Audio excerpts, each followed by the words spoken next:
Зажгли свечи спичками и загадали желание. Потому что это блюдо, рожденное в сакральных местах Аргаласского улуса.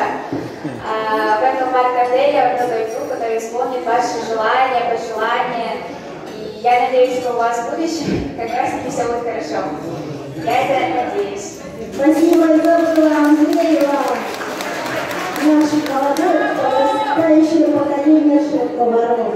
Вот как раз хочу вам еще представить. Тут в зале есть моя старшая сестра родная и младший брат. Которые пришли тебя поддержать. Которые пришли меня поддержать.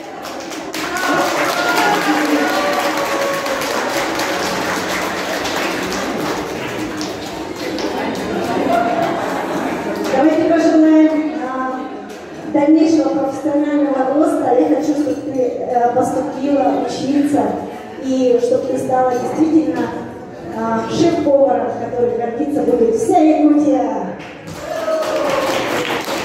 Добрый вечер, дорогие друзья, добрый вечер, Татьяна Александровна. Я выражаю благодарность за такой уникальный вечер на сегодняшний вечер.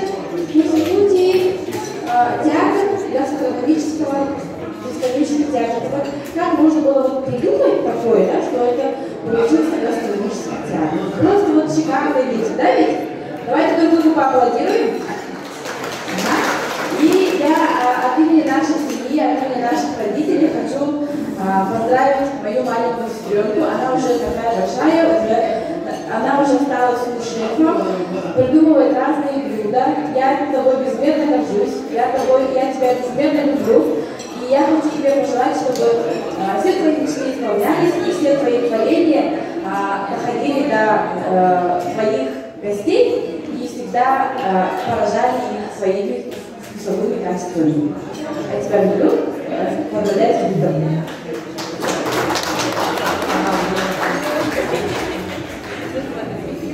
Меня зовут Саша, я младший брат Забалы, как мы уже поняли. Я, как уже были ранее, пришел поздравить мою сестру, ее карьеру гостя, ее дебютом и будущей работы.